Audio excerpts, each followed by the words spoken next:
Morando en Samadhi, retiráis vuestras mentes de sus alrededores, haciéndolas por lo tanto impermeables a los 8 vientos. Ya hemos dicho que los 8 vientos tienen que ver con todo lo que son los pranas, ¿no es cierto?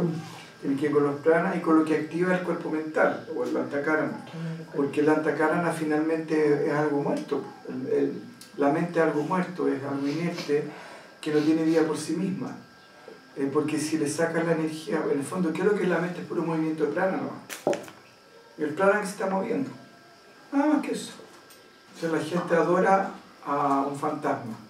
Los que dicen, la inteligencia, la suprema inteligencia, la sabiduría. Pura tontera nomás. Pura materia que se está moviendo nomás. Y que tú le sacas la energía, o le sacas el prana y mucho no hay nada.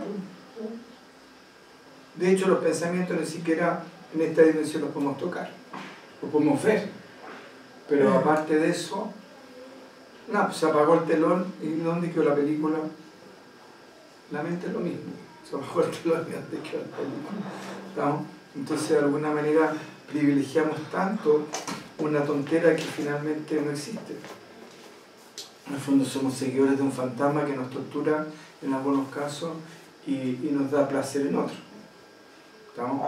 Entonces, al retirar la conciencia de los pranas, por decirlo así, y hago de la identificación, tanto con la mente, con el antakarana, en el fondo con el aspecto de la mente, más lo que activa los sentidos, porque volvemos a lo mismo, que esta cajita de carne que se mueve, esta marioneta del ser, ¿ya? Esta marioneta carne del ser, así como la marioneta no tiene vida propia, sino que es manejada por el titiritero, este cuerpo es manejado por el tiritero que se llama el Atma.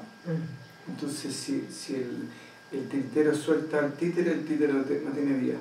Entonces, de la misma manera, si la conciencia se retira del cuerpo y se retira de los sentidos automáticamente mueren porque no tienen vida por sí mismos.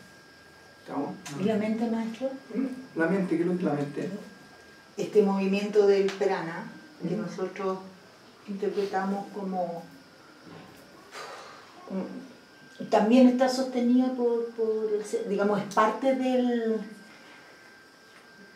Porque hablaste del cuerpo, hablaste de los sentidos, entonces la mente también está ahí. Sí, pero el antakarana. El antakarana. Todo eso... El aparato completo. Okay. Buddhi, que es la capacidad discriminatoria, manas, que es me gusta, no me gusta, la mente dual por sí misma, ahamkara, el sentido del yo, todo eso. Todo eso desaparece, si en el fondo no tiene vida propia. Qué sé yo, el guante se mueve porque hay una mano adentro. Pues si le sacas la mano, ¿cómo se mueve el guante?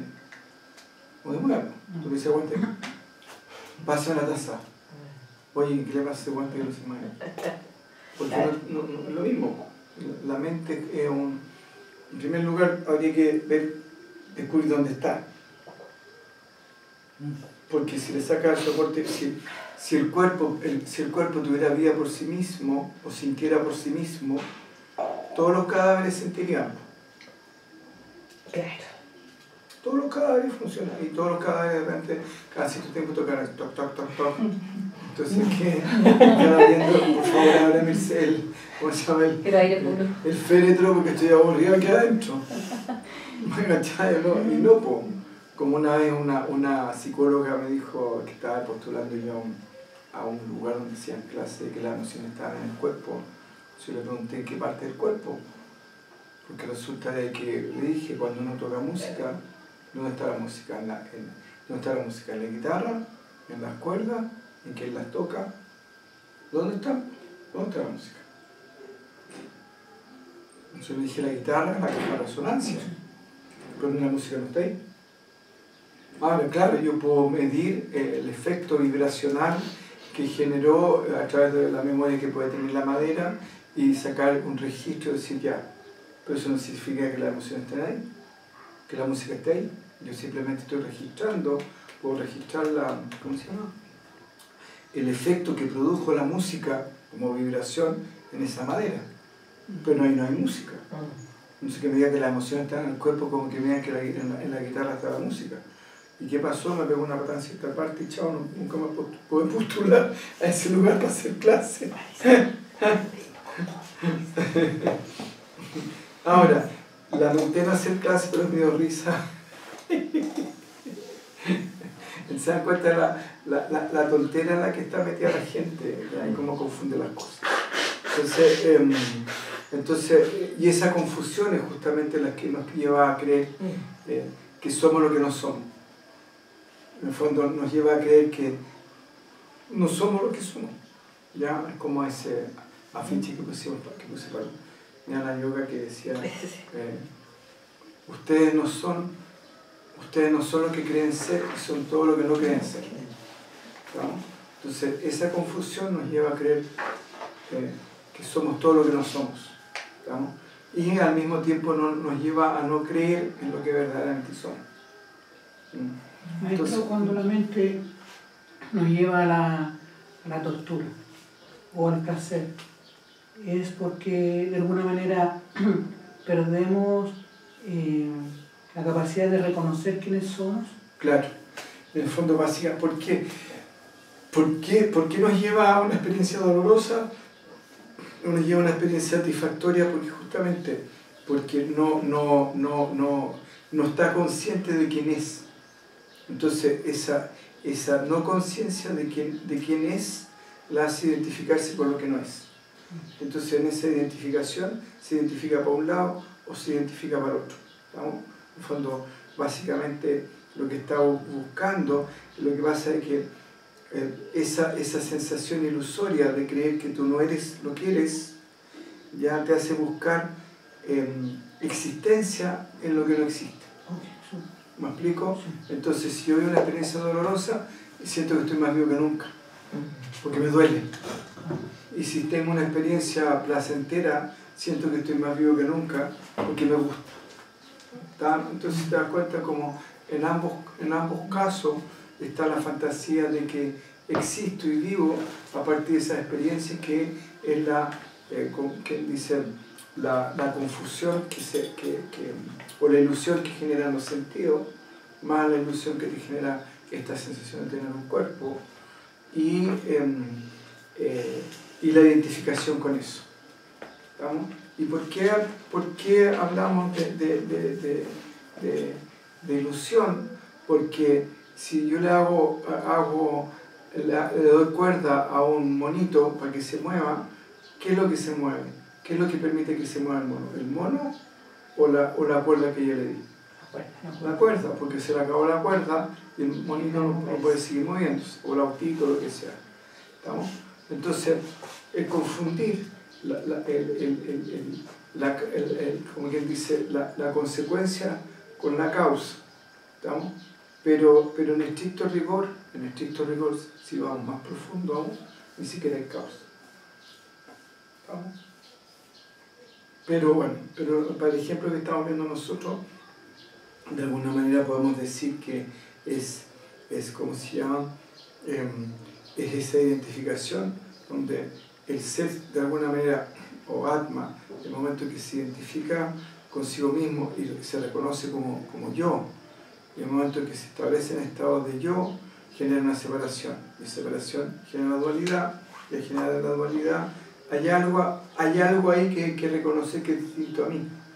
Y para poder reconocerlo, la mente ya primero genera el sentimiento de yo y toma la forma de aquello y lo hace propio. Entonces siente que eso que está ahí ya es, ¿cómo se llama? Es algo distinto a ella y por lo tanto se apropia, por decirlo así, de eso. ¿Ya? Él dice, tengo que entenderlo, tengo que reconocerlo, tengo que saber qué es lo que es, tengo que investigar. ¿Me cachan, no? Es como el niño chico que agarra el reloj antiguamente y lo desarmaba para ver cómo era, que es una forma de apropiación. ¿Se dan cuenta? ¿Qué es lo que dijo este señor cuando uno va acá? Ay, yo quiero aprender de usted. Ay, déjeme ver qué clases hace. Se quería apropiar de la cosa para sentir que tenía poder sobre eso. ¿No? Y, oh, viene Juan Pérez de China, y, ay, qué buena onda, invitémoslo a mi casa. Estás apropiándote. Tú estás, ay, qué buena onda soy tan generoso, soy tan carga. Nada, yo quiero tener poder sobre esa persona porque lo desconozco, no sé lo que hace, no sé lo que piensa, no sé, me apropio. ¿Estamos? Y con la fantasía que, mira, soy tan buena. Cuando vayas a Chile, verás cómo tratan al extranjero. Mentira. Y cuando se empezaron los inmigrantes a establecer, ya empezaron a darse cuenta cómo eran, ya no les empezó a gustar tanto la cosa. Y cuando te apropiaste de la visita, después de una semana ya lleva 15, 20, 30, 40 días, 50 días en la visita, ya como que no verás cómo tratan al extranjero cuando llega a Chile. ¿Se dan cuenta, no? Entonces la mente de alguna manera siente que tiene que apropiarse de eso para finalmente sentir que tiene poder sobre eso, que lo maneja, lo domina y por lo tanto genera sentimientos de yo, de ego, de seguridad. ¿Okay? Yo me siento seguro frente a este estímulo, cualquiera sea. Ya, entonces dice acá, es decir, ahora, quienes nos generan esta fantasía y quienes también tienen que ver con los pranas, tienen que ver, acá de alguna manera está hablando de las consecuencias psicológicas que generan los pranas. ¿Estamos? La ganancia, la pérdida, la reputación, la mala fama, las alabanzas y las culpas, el pesar y el gozo. De alguna manera está hablando de la dualidad, de cómo al identificarnos con los sentidos y al identificarnos con el cuerpo, entramos en la dualidad, pero también, según tengo entendido, si que no me falla la memoria, ¿ya? Según tengo entendido, los pranas como cumplen ciertas funciones, como por ejemplo la capacidad de excreción, la capacidad de aferrar, de presionar, etcétera, etcétera, que ahí no me he metido yo en ese tema porque tiene que ver con el cuerpo sutil, también son generadores de emociones. Por ejemplo, el prana o la energía que me permite generar presión es, ¿cómo se llama? Apego. Lo que me permite evacuar el cuerpo, ya, la evacuación es el rechazo. Entonces también están relacionados con emociones, los pranas. ¿Estamos? Yo no me sé se llama, son los tattvas, por decirlo así, ¿estamos? A nivel de prana. No me sé cuáles son todos, hay que preguntarles, ¿no? Que se acuerden, no sé. Sí. Pero también tiene que ver con las emociones. Entonces, también sí. Es que lo que pasa es que los occidentales decían que los orientales no conocían la psicología. Y que Freud la inventó. Y resulta que esto tiene miles de años. Miren de vuelta. No, pero yo no sabía nada de psicología. Es que te das cuenta si el ego occidental es pero impresionante. Bueno, pero está dado por esto, por la racionalidad. Pero todo lo que se pierde. Porque es una cosa, pero imagínate, al tú caer con esa convicción, te pierdes todo lo otro. Pero sí, mira, el Nicolás me regaló un libro así de las prácticas secretas que están en el palacio del Dalai Lama, en el Novosibirsk. Estuve ahí cuando estuve en el Tíbet. Y yo no sabía, pues yo vi las imágenes, me pareció bonita acá, y después mi primo me dijo, oye, sé que en el Nepal venden un libro, me salen todas las imágenes de esas prácticas. Ahora no explican las prácticas, son los bonitos, que bueno. ¿Y qué es lo que sale en lo primero? Ya, y un libro tibetano, ¿cómo se llama? Firmado por el Dalai Lama, auspiciado por el Dalai Lama. Lo primero que sale es una poesía grande, así, de William Blake. ¿Y quién es William Blake? Un occidental. ¿Y qué hace un occidental? En las prácticas secretas de los tibetanos, auspiciado por el Dalai Lama. Chancho en misa. Chancho en misa, pues yo me bajo ataque a decir, hoy. Occidentales no hay caso. No hay caso, muchos ellos no pueden no ponerte la pata. Decir, aquí estamos nosotros. Dios. Nosotros sabemos, ustedes no. Camino largo. Ay. Paciencia con el mal. Ya. Entonces, morando de esta manera, incluso las personas comunes y corrientes pueden entrar en estado de deidad. ¿Qué quiere decir eso? Morando samadhi, en el fondo, si tú estás en un estado samadhi, a retirar tu mente de los alrededores y simplemente al desconectarte, cuando se te funde en la totalidad y esa experiencia de ¿cómo se llama?, de experimentar la totalidad y, como decíamos, se practica, se permite, a la larga o a la corta te hace impermeable a los 8 vientos y de esta manera incluso las personas comunes y corrientes pueden alcanzar el estado de budeidad, de trascendencia o de iluminación. En el fondo, básicamente cualquier persona que practique en forma regular y en forma constante el samadhi finalmente puede ¿cómo se llama?, alcanzar el estado de budeidad, aunque sea el estado de iluminación, de trascendencia o como quieran llamar. También ya disimulando de esta manera, incluso las personas comunes y corrientes pueden entrar en estado de budeidad. Bueno, está diciendo eso ahora, ya, me acordé ahora lo que iba a decir. Y también es importante entender que, por definición, cuando entramos en samadhi, también estamos haciendo un proceso de limpieza. Entonces, por eso también se va practicando, porque igual necesitamos ir limpiando nuestro cuerpo sutil de todas las tonteras que le fuimos echando a través del tiempo, todos los McDonald's y todos los, ¿cómo se llama?, los Kentucky Fried y qué más, y los Burger King y las donuts, el Dunkin' Donut que le fuimos echando a través del tiempo, a través de los años, la vida. Entonces, el samadhi uno no puede no darse cuenta que tienes un samadhi cuando estás en este estado más...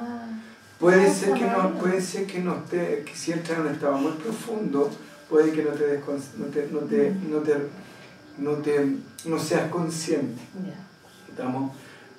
Puede ser, claro, entrar en un estado muy profundo, no necesariamente eres consciente, porque lo que pasa es que si entra en un estado muy, muy, muy profundo y la mente es quien registra, ¿quién puede registrar lo que sucedió? Ya, entonces puede que no haya una sensación de presencia, por decirlo así. Entonces, dice, demorando de esta manera, incluso las personas comunes y corrientes pueden entrar en estado de unidad. Entonces pregunta, ¿y cómo puede ser esto? Dice, el Sutra de los preceptos del Bodhisattva, dice, todos los seres que observan el precepto de los Budas entran de este modo en la budeidad. Acá entra un tema bien complicado porque resulta de que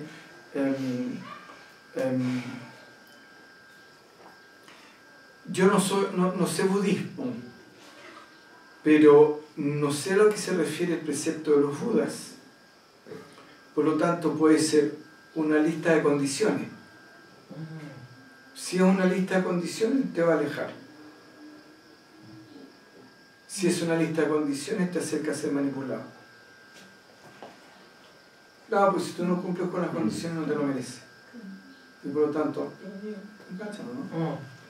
Entonces, por otro lado, puede ser también que si tú cumples con todas las condiciones, que va a depender del nivel de conciencia que manejes información. Por otro lado, si tú cumples con todas las condiciones, quizás sí te acerca. En el fondo, la condición dice que tienes que meditar, tenés que hacer esto, tenés que hacer acá, tenés que hacer allá, ¿me entiendes? Entonces ahí va a depender de quién maneje la información y cómo la maneje. Depende del maestro que lo dé. Pero bueno, si yo lo interpreto desde mi punto de vista, desde mi experiencia, en la cual no soy budista, ni tengo idea de qué es lo que son los preceptos de los Budas, ya, pero sí entiendo lo que es el concepto de Buda, yo diría lo siguiente: quienes observan el precepto de los Budas entran de este modo en la budeidad. ¿Y cuál es el precepto de los Budas? Su estado de conciencia. Entonces, quienes observan el estado de conciencia de los Budas entran de este modo en la budeidad. ¿Comprenden o no? No. ¿Quién no entiende? ¿A qué te refieres? ¿Entrar, dijiste, en el estado de conciencia de los Budas? Dice el Sutra de los preceptos del Buda, dice, todos los seres que observan el precepto de los Budas entran de este modo en la budeidad. Entonces tenemos dos posibilidades. Uno, que se esté refiriendo a las consecuencias de un estado de budeidad, y la consecuencia de un estado de budeidad es ser, qué sé yo, amoroso, respetuoso, qué sé yo, etcétera, etcétera, etcétera. En el fondo es una persona ética por definición. ¿Estamos? Eso es pero ahí estás hablando de las consecuencias. Entonces, si yo hablo de las consecuencias, puedo escribir, es decir, las consecuencias de una persona iluminada son estas. Por lo tanto, si tú haces eso, te vas a iluminar. Es una posibilidad, ¿no es cierto? Sí. Y la otra posibilidad es que te digan, no, pues, ya, la persona que está en ese estado de conciencia está en este estado de conciencia. Y si tú estás en ese estado de conciencia, como decía, practicando el samadhi, pues si nos vamos al anterior, Sí. dice, morando en samadhi o estando en samadhi, retira vuestra mente de su alrededor, haciéndola impermeable, por lo tanto, los 8 vientos. Y después dice, de esta manera, incluso las personas comunes pueden entrar a estado de budeidad. ¿Cómo puede ser esto? El Sutra de los preceptos de los Bodhisattvas dice que todos los seres que observan el precepto de los Budas entran en este modo de la budeidad. Lo está diciendo, clarito. En el fondo, si tú permaneces en samadhi, que es estado de budeidad, si tú te mantienes en ese estado en forma constante, lo practicas en forma constante, ya vas a entrar finalmente en la budeidad. Porque dice, entran de este modo, no dice que están en la budeidad. Claro. El ¿Comprenden? camino. Entonces, si tú te mantienes en samadhi, ya finalmente vas a entrar a la budeidad. Porque ¿cuáles son los preceptos de los Budas? El estado de conciencia, según lo que yo entiendo. A no ser que precepto, que no sé lo que significa la palabra precepto como definición. Yo tampoco. ¿Ya? Pero para mí va por ahí. ¿Me explico, no? Sí. Ya. Y nosotros estamos practicando samadhi, ¿no es cierto? Y también aparte que estamos practicando samadhi, estamos practicando un estado de conciencia que nos dice que de alguna manera si nosotros nos mantenemos en ese estado de conciencia, como consecuencia natural, va a surgir, de acuerdo a este texto, el estado budeidad. ¿Me queda claro eso, Sí. no? Y una de las prácticas, esa que tiene que ver con el entrar y salir o el hacer o no hacer. ¿Acuerdan? Yo lo estoy diciendo un poquito en clave para que no se entienda. Para que no se entienda, pero se entienda. ¿Pero por qué para que no se entienda? Para que se entienda, porque si no se entiende bien, finalmente te hace mal.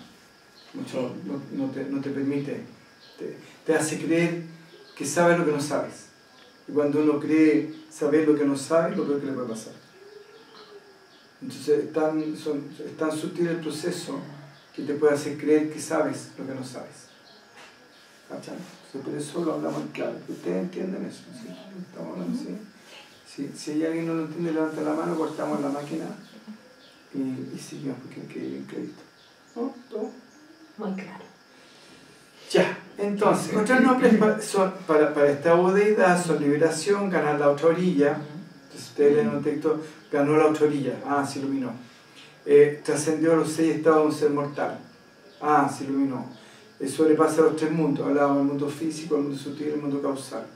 Convertirse en un bodhisattva, ¿ya? Capaz, sabio, omnipotente, en un conquistador. Los 6 reinos de la existencia, dice acá, son el reino de los devas, el reino de los dioses dotados de felicidad y orgullo, el reino de los asuras, el reino de los semidioses caracterizados por sus celos y envidia, el reino de los humanos, también conocido como el reino de Manusya, basado en el deseo, el apego, la pasión y la duda. ¿Ya? Y se han fijado este último tiempo, se ha incentivado mucho esta cosa de la pasión y la duda, donde alguien dice algo, ay, ¿será así o no será así? Ay, ¿y no será esta otra posibilidad? ¿Se han dado cuenta, no? Sí. Esa taradez que... Ya. Y como se ha ido instalando en Santiago, y cada vez más nos van metiendo en el infierno. Ya. En el reino animal o el Triyak Yoni, determinado por la estupidez y el prejuicio. Parece que hay varios en el mundo animal, ¿no? El reino de los Petras, de los espíritus hambrientos, estado de ser posesivo de la avaricia. Ya, y el reino de los Narakas, el reino de los Nirayas, equivalente al infierno, el reino del sufrimiento y la ira. ¿El sufrimiento y la? Y la ira. Entonces cuando tú tienes, por ejemplo, estás, chocho de acá y allá, y contento, y dices, ay, no, si no tengo nada que hacer porque estoy tan feliz y no hago nada, en el fondo, hoy meditan, oh, qué lata, si estoy pasando tan bien. oye, pucha, buena vez no, si yo no lo necesito. Ahí está en la fantasía de los dioses. Los asura, ya los celos y la envidia. ¿Estamos? Ahí están, cuando están metidos con los asura. Los humanos, cuando son estados emocionales, el apego, la pasión, la duda. ¿Estamos? Después, cuando está en la estupidez y los prejuicios, uy, qué terrible, cada vez que, ¿cómo se llama? Estamos en un juicio, ¡ay! Nos cometimos en animales. En la estupidez y el prejuicio está como en los animales, en el fondo básicamente manejado por el instinto. En el de los Petras, los espíritus hambrientos, es un estado del ser posesivo y avaro. Los económicos constantes están poseídos por algún Petra ahí. El reino de los Narakas, equivalente al infierno, el reino del sufrimiento y la ira. ¿Ya? Entonces, cuando uno está en cualquiera de esos estados emocionales, está bajando a esas dimensiones. Entonces, cuando está con los celos, está en esa dimensión. Cuando está demasiado económico, está en otra dimensión. Cuando está posesivo, son todas dimensiones que de alguna manera, acuérdense que el universo entero, de acuerdo a el sistema de interpretación de la realidad, el universo entero participa de nuestra realidad. Entonces nosotros también tenemos todos los planos. ¿Ya? Entonces el Burloka está aquí, ya en la base del chakra 1, y de ahí siguen los 7 lokas hacia arriba y los 7 lokas hacia abajo, lo cual hacen los 14 mundos. Y ahí es lo que estaba escribiendo, por ejemplo, estaba escribiendo los dos primeros, dice el reino de los Devas y el reino de los Asuras. ¿Estamos? Y el reino, entonces, eso estarían arribita. Y de los humanos para abajo estaría el reino animal, el reino de los Petras y el reino de los Narakas. ¿Estamos? Cuando uno tiene depresión y angustia, está en el infierno, está en el mundo de los Narakas. Cuando está ansioso, posesivo, avaro, temeroso, con todas esas cosas así, ya ahí está en el reino de los Petras. Y el reino de los Petras, es una fuerte sensación de carencia, claro, sensación de ese mundo. y se describen como unos seres así que tienen como una boca así larga, y como los budistas, y como con un embudo ahí, entonces tratan de chupar la comida y no pueden, apenas pueden, entonces están con el sufrimiento de que quieren comer y no pueden. De hecho, lo que comen es muy poquito, siempre lo hacen los Petras. ¿Estamos? Entonces los budistas se arrancan como, ay, puedo dar un Petra que me está chupando la energía. Ya, los espíritus hambrientos, incluso es más, yo tengo unos inciensos que compré en el Bután, que son especialmente ceremonias para darle a los demonios y a los Petras, para que tú entonces haces la ceremonia y los dejas fuera de la casa, para que cuando tú medites ellos se vayan a comer eso y no vengan a chuparte la energía mientras tú meditas. Qué buena. Como ya, come ahí afuera y no venga, no joda a nosotros. Vamos a ponerle azúcar a la hormiga afuera para que no... Claro, Claro, sí. Sí, eso funciona. Sí, yo lo he hecho. Yo le ponía un hueso. Se hablaba con él, lo enterraba el hueso, y decía, esa caminita, vengan para acá, me echaba la casa, porque si no me lo voy a echar a todas. Así como estamos en la dualidad, opten por el placer o la muerte, aquí no hay cuento. Blanco-negro. Claro. Ya. Entonces, ¿dónde debería establecerse y morar la mente? Debería establecerse en la no morada y morar allí. ¿Estamos? Y aquí ya estamos entrando en lo profundo, por eso me encantó este texto, porque aquí vamos a hablar un poquito en clave, pero bueno, la presencia, ¿no es cierto? Ustedes básicamente antes de venir acá yo le insistí mucho en la presencia, mucho en la presencia, mucho en la presencia, mucho en la presencia, ¿se acuerdan? Y cuando de alguna manera, cuando fue que empezaron a descubrir la presencia, cuando se dieron cuenta de que a través de mucho tiempo ya están meditando con mantra, se dieron cuenta que había algo que podía observar el mantra, había algo que podía darse cuenta que existía. Y algunas personas empezaron a identificarse con aquel que ve, con aquel que siente, con aquel que percibe, ¿ya? Y y se dieron cuenta de que finalmente con este trabajo de Atma toma el mando, y esta constante identificación con Atma, hasta que un momento en que empezaron a sentir aquí en el centro del pecho un calorcito, ¿se acuerdan? Ya, que era lo que tenía una persona que le hicieron la cama y que la perdió. Yo no ha podido retomar ese estado de conciencia, ¿se acuerdan? Sí. Ya. Entonces, hacemos el pelambre, pero no, ¿cómo se llama? Pero sin nombre. Pues sí, bueno, y entonces es importante aprender de esa experiencia porque darse cuenta cómo alguien a través de, por medio de ser influenciado de una mala manera puede perder un estado de conciencia que durante mucho tiempo le costó lograr. Entonces, ¿dónde hay que situarse? Hay que situarse en la no morada y morar allí. Y cuando yo les dije, cuando empiecen a caminar, cuando vayan a pasear, si tienen respecto a este punto específico, tienen alguna duda, la podemos conversar al desayuno. ¿No? ¿Lo notan ahí? Pero les queda claro un poco a lo que vamos, ¿no es cierto? Sí. Ya de establecerse en ese estado de conciencia, donde yo estoy sintiendo la presencia, y desde ahí me estoy constantemente relacionándome con el mundo. ¿Estamos? Y sabiendo que no puedo hacer nada para poder estar en ese estado. ¿Estamos? ¿Se acuerdan? Sí. Entonces, y justamente el no hacer nada es lo que nos permite entrar en ese estado, ¿no es cierto? Entonces ahí es donde debemos morar, por decirlo así. ¿Dónde moramos? Ya en la no morada. Y ya cortaron un poquito. ¿Cachai? ¿No? Entonces, ¿comprenden eso, chicos? Entonces, es situarse en ese estado de no existencia. Y a partir de situarse en ese estado de no existencia, sigue funcionando. ¿Me explico? Porque cualquier estado de existencia es dual. Y cualquier estado de existencia es solamente comprensible por la mente. Y este es un estado, dice, debería estar en la no morada y morar allí. Entonces, si es la no morada, quiere decir que es inexistencia. Pero si es inexistencia, ¿cómo puedo estar ahí? Porque nunca salí. ¿Comprenden eso? ¿Me explico? Estaba pensando que en sí la materia no es dual, sino que lo que la hace dual es la mente, ¿no? Claro, en el fondo lo que la hace dual, lo que nos hace tener una percepción dual de la energía, mucho que nosotros reconocemos como materia, que finalmente es pura conciencia, es la mente. Porque en realidad ponerle materia es un nombre que se asocia con mayor densidad a lo que es la energía, básicamente. O como estábamos viendo en el Spanda Karika, es la vibración.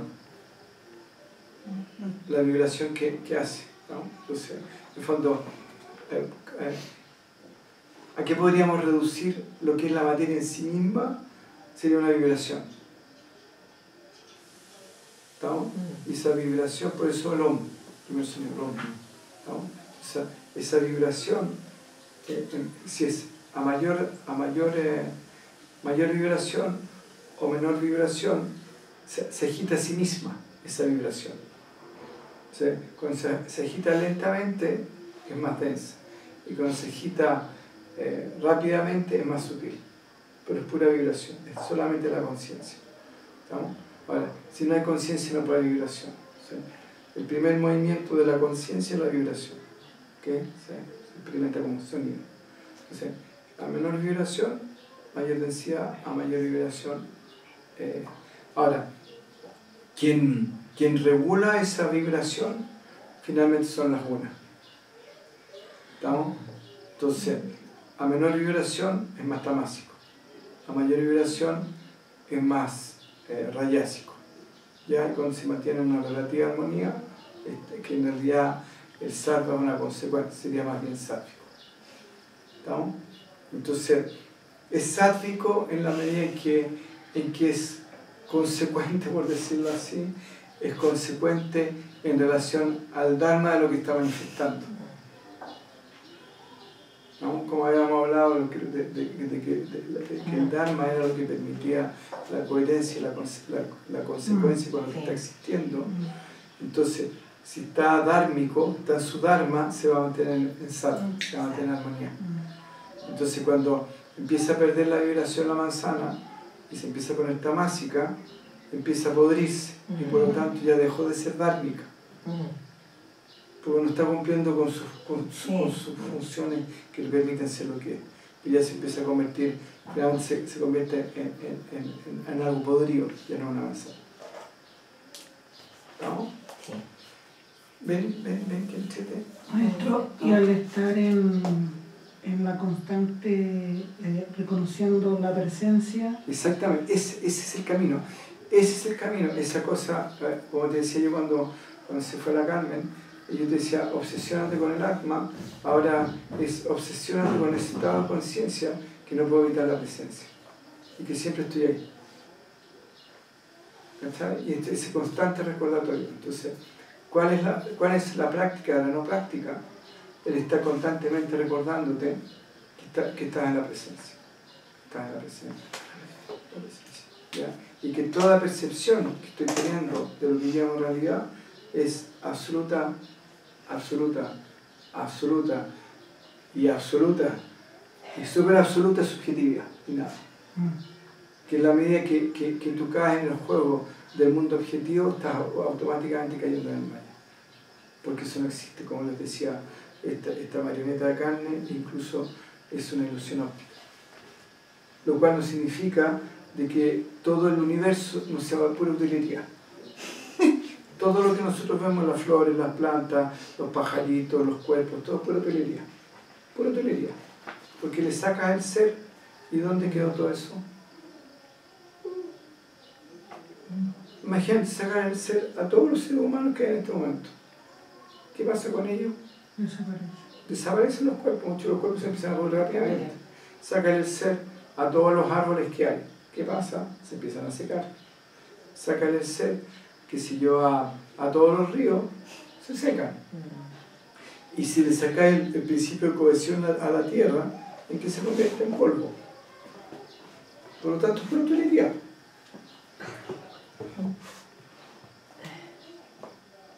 Entonces, empezar a acostumbrarse que finalmente uno, todo lo que está percibiendo es pura utilería. Es cierto, existe una mesa de utilería. Puede sacarse y se convierte en polvo automáticamente. Entonces, acostumbrarse a decir, mira, estamos en pura utilería. Ah, mira que este es la utilería. Pero utilería. Y aparte de que es pura utilería, esa utilería es absolutamente subjetiva. Porque nadie te puede afirmar que estamos todos viendo la misma utilería. De la misma manera, estamos todos viendo utilería. Pero de la misma manera, no es así. De hecho puede haber incluso en una familia una discusión respecto a cómo es un hermano o una hermana, siendo que conviven todos en la misma casa durante años. Entonces, ¿cómo no se pueden a veces poner de acuerdo ni siquiera no si es así, no si tu hermano es así, no es así, no es que... Entonces quiere decir que volvemos al puro cuento, con puro acuerdo.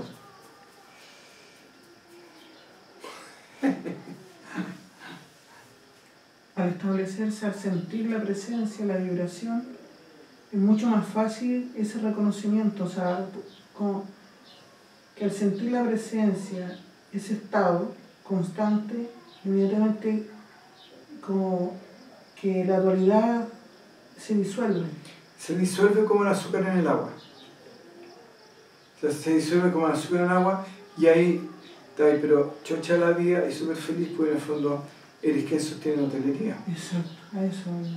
Entonces te das cuenta que toda esa hotelería que está existiendo, que tiene nombre y forma, finalmente está sostenida por tipo, que eres la totalidad.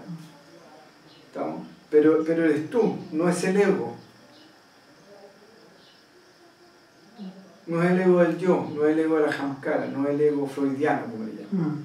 ¿Estamos? El yo-yo, que imponese, no, encontrar un estado expansivo de unidad y donde te das cuenta que toda la utilería, incluso la utilería está hecha de la misma energía, que por lo tanto todo lo que existe es conciencia. que no puedes tener ninguna experiencia fuera de ti mismo. Bueno, ahora, ¿por qué la gente? Porque si lo interpretas desde la mente o lo interpretas desde el ego, te aterroriza. Dice, no, como yo. ¿Estamos? Pero si tienes la experiencia desde la conciencia, en vez de ser una cosa, es una cosa expansiva, es gozosa, es romper la estructura del límite que finalmente te está haciéndote experimentar a ti mismo como una individualidad que está sujeta a la dualidad del sufrimiento. Entonces, eso. Entonces, esa conciencia de que tengo que estar constantemente dándome cuenta, reconociéndome a mí mismo en mi naturaleza esencial, reconociendo a mí mismo. ¿Por qué? Porque este juego de la ilusión óptica que nos genera los sentidos y la identificación con la marioneta de carne no nos permiten darnos cuenta, no nos permiten experimentar nosotros sin forma. Si yo les digo a ustedes no tienen forma, son informes. No es el informe de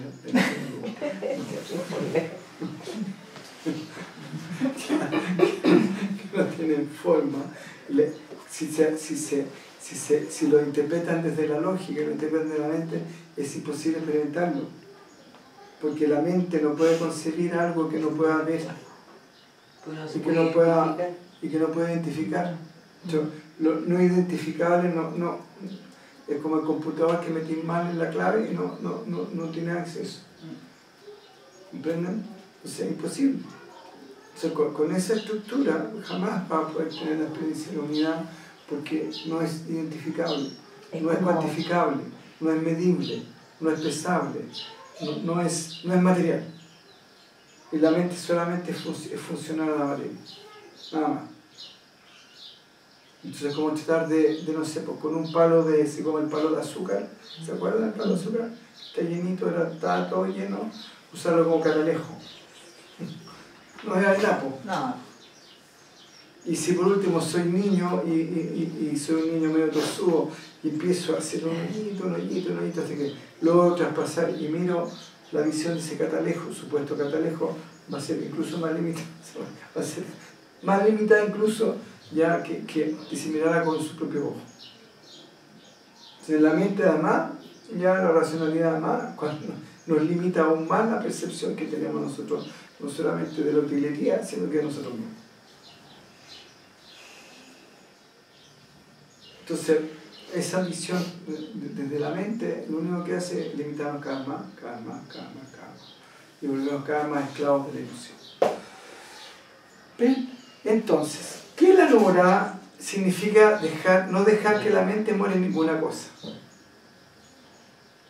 ¿Estamos? ¿Y qué significa cómo la mente puede morar en ninguna cosa si finalmente todo lo que ve ya son cosas para morar? Concebir ni creer, ya no puedo concebir ni creer que la conciencia no tenga forma, no tenga materia. Entonces cuando nos damos cuenta de que podemos percibir la conciencia inmaterial, la negamos.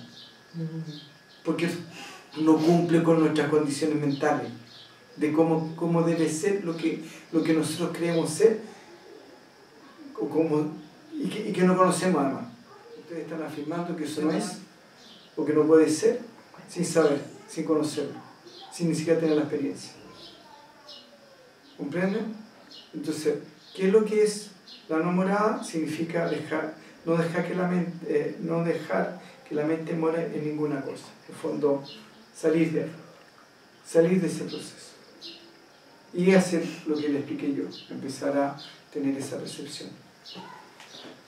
¿Ya? Y situarnos en ese tipo de percepción, donde nos estamos constantemente fijando en eso o poniendo atención ahí, porque eso de ahí es finalmente lo que permite que todo lo otro pueda ser. Entonces, sería dicho de otra manera, entonces, ¿qué es la no morada? ¿Ya? Fijar la mente en lo que no es. Ahí, no sé. el ser tripartito.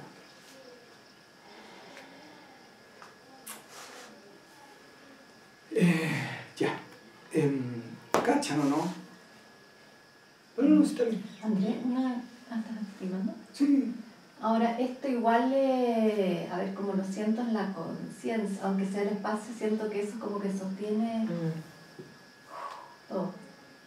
O sea, como que ahí está la conciencia, digamos, dando. O sea, no sé cómo, claro, así lo siento. No des tanta pista. Ya. Ya. Si da mucha pista puedes despistar.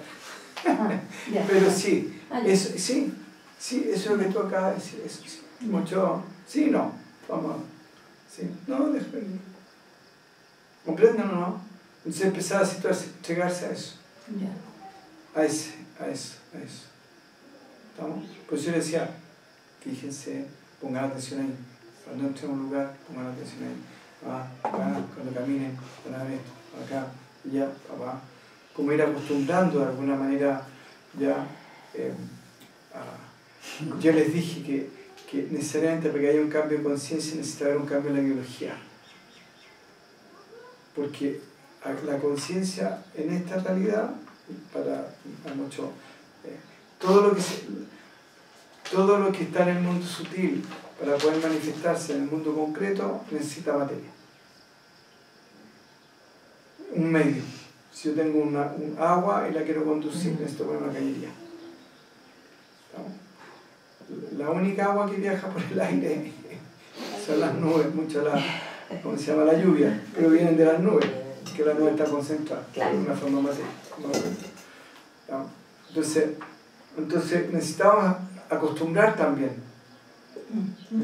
ir entrenando en alguna manera a nuestro cuerpo a tener un tipo de percepción que está asociada a la trascendencia. Un tipo de relación con la existencia, con la utilería, que nos permita darnos cuenta que es una utilería y que esa utilería además está sostenida por la conciencia, tanto en su aspecto con forma como en su aspecto sin forma. Entonces lo que tú me estabas hablando era el aspecto nirguna y cómo vas poniendo la conciencia o tu atención, por decirlo así, estás poniendo tu atención en aquel aspecto nirguna. Y ese aspecto nirguna lo estás validando. Y esa validación va generando un espacio en tu propia conciencia, va haciendo algo común. Como que va convenciendo a tu parte ignorante que mira, por aquí va la cosa.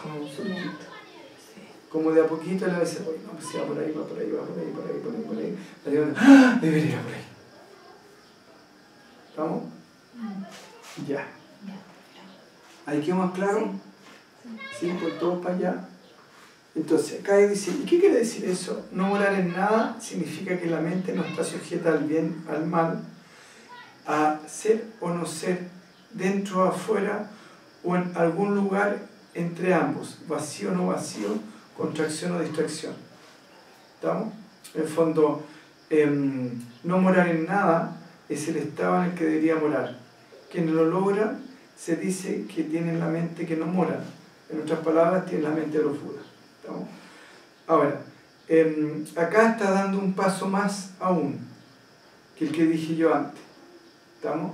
Y está dando el paso donde yo les dije que es lo que les digo yo en la meditación. Cuando mediten, hagan esta reflexión. ¿De acuerdo? Y aquí está dando incluso ese paso, como diciendo, hay que mantenerse en ese estado como donde no doy pie al pensamiento dual. Estoy siendo claro, ¿no? Porque igual estoy medio como... Sí, pero está clarito. ¿Ya? Entonces, lo que está diciendo acá, dice, ¿sí o no sé si? Sí, yo creo que sí.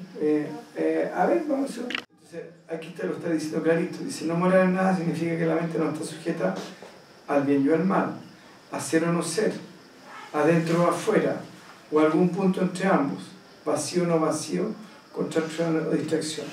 ¿Y por qué vacío o no vacío? Porque el vacío implica que hay algo lleno. Mucho que hay una contraposición, donde si no hay vacío, si hay vacío, quiere decir que hay lleno. Y si hay lleno, quiere decir que hay vacío. Entonces, lo que está diciendo ahí rompa con la estructura del pensamiento dual.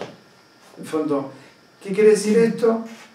Significa no morar en nada, significa romper con la estructura del pensamiento dual. Darse cuenta que finalmente, como aquello no es dual y el pensamiento es dual, ningún pensamiento que yo pueda tener me va a poder llevar a comprender la realidad final. Ni ninguna acción, y como toda acción está en la dualidad, ninguna acción que yo haga me va a permitir salir de la dualidad. ¿Vamos? Y por eso hacemos todo lo que hacemos, y por eso insistimos en que es un sentimiento, que el camino va, por eso el camino del Bhakti es más fácil, porque es pura entrega. ¿Y se entrega a qué? Se entrega a aquello.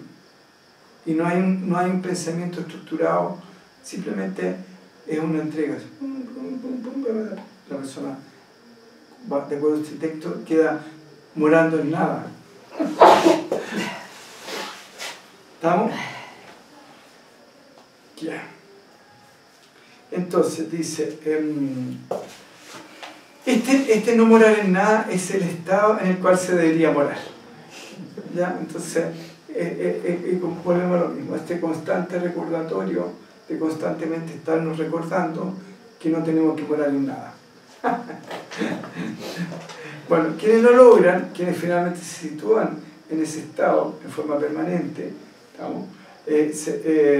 quienes lo logran, se dicen, tienen mentes que no moran. En el fondo, ¿y qué es lo que significaría en ese aspecto? Bueno, por un lado, te fijas, están fuera del pensamiento dual, eso básicamente sería eso. Y por lo tanto también no habría apego, sino que un apego, por decirlo así, transitorio y sustancial. En el fondo, si no tengo apego a la comida, me voy a morir de hambre, aunque sea un apego, por decirlo así, transitorio. Si no tengo apego a dormir, me explico, ¿no? Pero ya, ¿para qué nos vamos a poner tan exquisitos? Pero básicamente no hay apego. En el fondo, se vive la experiencia. Es un poco como decía el maestro Berset, no, el maestro Ariel, que era tan bonito, decía, sean turistas en la existencia. Cuando uno va a un hotel, ocupa todo. Ocupa la sábana, ocupa la cama, ocupa el baño, pero no siente que es suyo, que es mi sábana, mi baño, mi nada, sino que simplemente se usa y se deja. Eso sería no morar en nada. En el fondo, tengo la experiencia, la disfruto y la suelto. No es mía. ¿Me explico? Entonces, él decía, vivan como si vivieran constantemente en un hotel. ¿No? Están de turista. Sean turistas de la existencia, ¿no? Como turistas. Entonces dice, ¿quiénes lo logran? Dicen que tienen mentes que no moran. En el fondo, no se apegan. No están en el pensamiento dual. En otras palabras, tienen mente de Budas, ¿no? Tienen una mente de un iluminado, de una persona trascendente. ¿Estamos más o menos, no? Este texto es como súper bonito, encuentro que está como, casi como que te toma la mano, ¿no? Sí, así como que te el otro es más, así, mucho más intenso. Por eso la intensidad. La intensidad, tenemos un maestro intenso. ¿A qué se asemeja la mente? Entonces, y este acá, es que, como les digo, es tan didáctico que por eso me gusta. Incluso es más, casi como para pensar en un futuro retiro, si es que estamos vivos, si estoy vivo. Acá, quizá empezándolo un poco más con este texto, ¿no? Es que es muy bueno. Sí. Ya, porque es muy didáctico, ¿no? Sí. Entonces dice, ¿a qué se asemeja la mente? Dice, la mente no tiene color, como verde o amarillo, rojo o blanco, no es ni larga ni corta, ni desaparece ni aparece.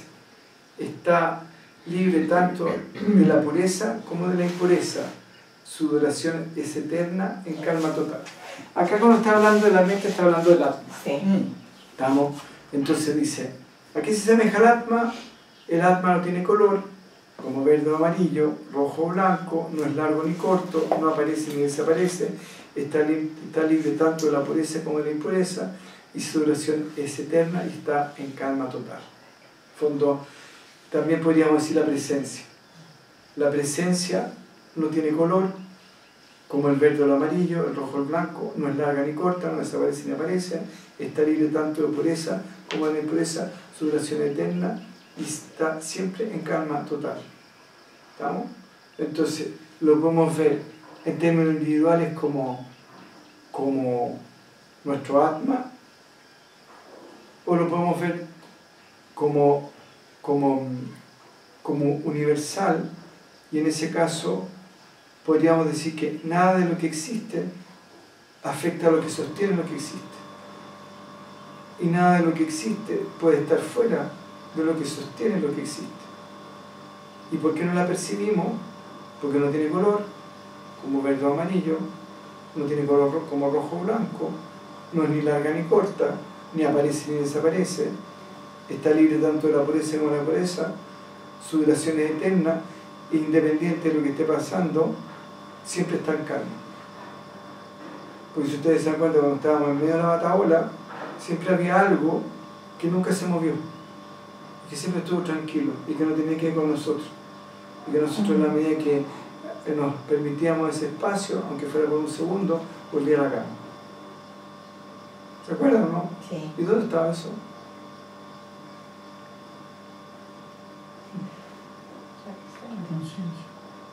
¿Dónde estábamos? O sea, también está como en todo En el espacio. como que no hay... Todo.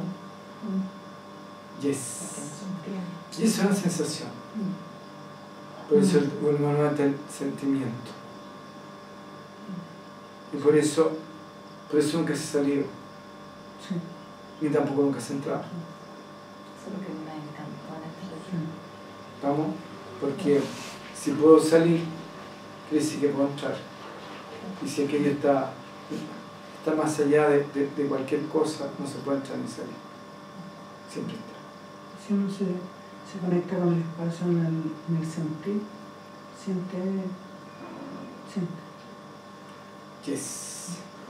Ya, entonces, esta es pues la forma de la mente original, ¿estamos? O aquello. También en nuestro cuerpo original, ya, el Buda Kaya. Y Buda Kaya significa cuerpo, ya, que sería equivalente a Kosha en los hindúes, el Buda Kosha, o Buda Kaya, ¿estamos? El cuerpo del Buda. Entonces dice, pues, entonces el Atma, dice, esta es pues nuestro Atma original, también nuestro cuerpo original, el Buda Kaya. Ahora, ¿por qué habla del cuerpo original? Porque finalmente, si decimos que toda la utilería es una expresión de la conciencia, y yo puedo percibir que toda la utilería finalmente es pura conciencia, también sería el cuerpo de la conciencia. ¿Comprenden eso, no? ¿No? Es que si yo hago una torta con forma de gatito para regalar a la Carla, y así todo perfecto como un gatito, ya, y es de, ¿cómo se llama? Y es de bizcochuelo, básicamente el cuerpo de ese gatito es puro bizcochuelo. ¿Estamos? Entonces, por lo tanto, puedo decir que el cuerpo original de eso es bizcochuelo. ¿Estamos bien? Sí. Ya. Ya. Y también se podría decir, te fijas, si lo vemos desde otro punto de vista, cuando dice, pues esta es la forma de la mente original, que también en nuestro cuerpo original, podría decir también que finalmente ese como yo cósmico, que es una unidad, que se reconoce a sí mismo como siendo la totalidad, podría ser su propio cuerpo. Y por lo tanto el cuerpo del universo. ¿Estamos? Y como el cuerpo del universo es pura conciencia, es el cuerpo, sería el Buda acá, o el cuerpo de Buda. Ya, no se me vayan a convertir en budista después de este texto. Me convertí. No voy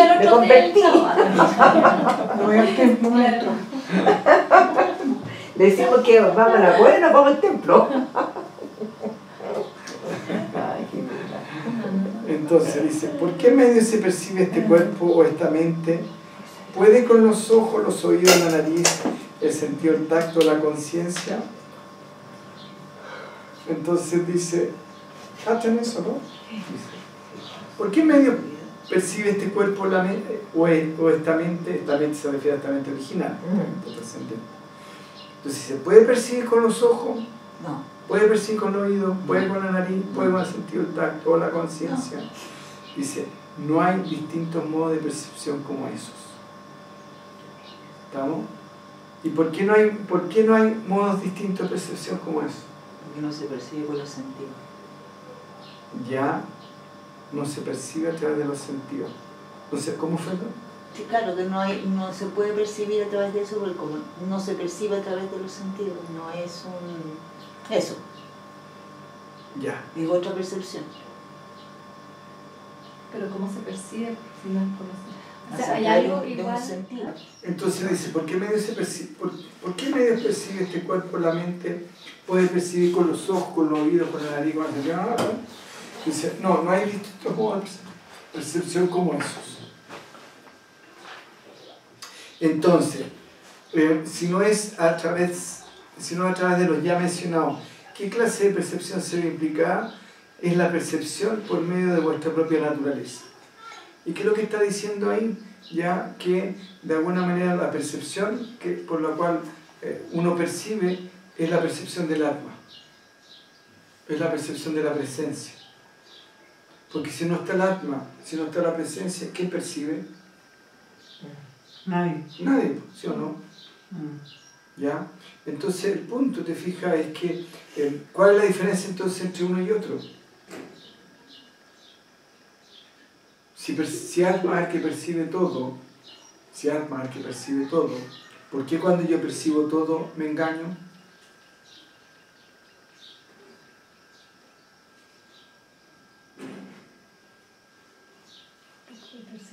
Por mi ignorancia. Percibo con los sentidos.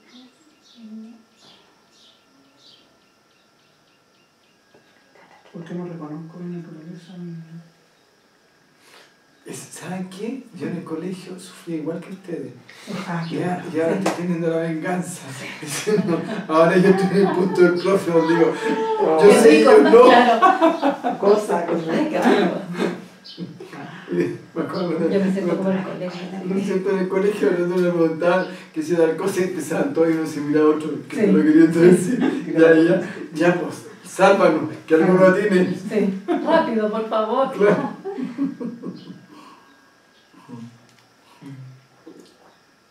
Si es la percepción por vuestra propia naturaleza, está diciéndolo, es la percepción de Brahman, es la percepción de Atma, dice, es vuestra propia naturaleza.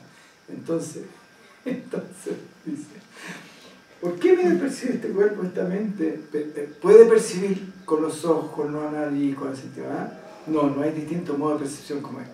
Entonces, si no es a través de los ya mencionados, ¿qué clase de percepción se ve implicada? ¿Cuál es el tipo de percepción que se ve implicada? Es la percepción por medio de vuestra propia naturaleza. De Atma. Entonces, ¿cuál es la diferencia entre si Atma es quien percibe todo? Porque no me doy cuenta que, siendo que eres siempre autoconsciente y siempre que sabe que todo es la totalidad, ¿por qué no percibe así? Por la identificación dual. Por la identificación que hace, porque cuando Atma percibe dualmente, se convierte en Jiva. Y cuando Atma percibe desde la totalidad, se convierte en Brahman. ¿Me explico, no? Entonces, quien percibe es el mismo, pero lo que varía no es lo percibido, sino que la forma como percibo. Una percepción. O sea, el jiva en el fondo es cuando se identifica con... Es el yo. El yo. El yo. Jiva es yo. Entonces, cuando el yo percibe, está percibiendo dualmente. ¿Ya? Y separa.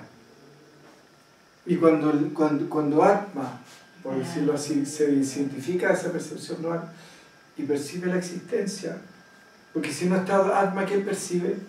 Nadie. Nadie. ¿No es cierto? Entonces, cuando percibo, ¿cómo? Por eso yo le decía, ¿quién percibe? ¿Me acuerdan cuando yo le decía? Sí. Cuando iba caminando, pregúntense, ¿quién percibe? ¿Quién está percibiendo? O sea, yo puedo percibir desde un pensamiento no dual, desde una percepción no dual. Y puedo percibir desde una percepción dual. Pero el que percibe siempre es el ser, no hay otro perceptor. Exactamente. No existe. No hay otro. El punto es que si no está, porque si no está él, ¿quién percibe? Nadie percibe, no hay nada. No. ¿Comprende? Entonces, esa comprensión, es decir, chuta, en la medida que yo identifico el pensamiento dual, en la medida que digo, yo estoy aquí, yo, ahí que estoy en jiva. Y cuando simplemente estoy en un proceso, estando por decirlo de alguna manera, estando en el proceso existencial, donde estoy estando y donde es la existencia que está existiendo, igual hay percepción, pero no necesariamente hay dualidad. Y no necesariamente hay ausencia de gozo. ¿No? Pero no hay dualidad. ¿Estamos? Entonces, volvemos nuevamente, ¿dónde está el problema? El problema no está ni en la existencia, ni en nada. El problema está básicamente, si podemos llamar, en esta conciencia dual, que cuando se estructura, se cayó como bien dice, se cayó la ilusión. Bien, ¿les parece dejar hasta acá? Me parece.